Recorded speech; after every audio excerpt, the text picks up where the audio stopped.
Pastor, நான் செத்தா கூட என்ன விசாரிக்கிறதுக்கு ஆள் இல்லை பாஸ்டர். என்ன சுத்தி எல்லா சொந்தக்காரங்களும் இருக்காங்க பாஸ்டர். நான் ஒரு நல்ல நிகழ்ச்சியான வீட்டுக்கு போகும்போது எல்லாரும் ஒருத்தர் பார்த்து எத்தனை விசாரிக்கிறாங்க, ஆனா என்ன விசாரிக்கவே இல்லையே. ஆனா ஆண்டவர் அந்த அங்கலாய்ப்பை பார்த்துட்டாரு. எனக்கு எந்த சொந்தமுமே இல்லை, நான் ஒரு தனி ஆளா இருக்கிறேன் அப்படின்ற உங்களுடைய அங்கலாய்ப்பை கர்த்தர் பார்க்கிறார்.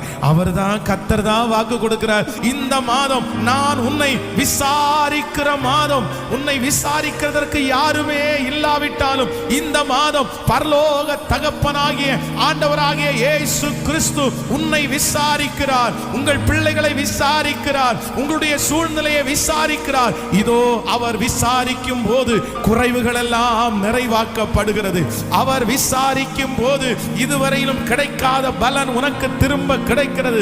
அவர் விசாரிக்கும் போது செத்து போன இடத்திலே மறு வாழ்வு உண்டாகிறது. அவர் நம்மை விசாரிக்கிற தேவன்.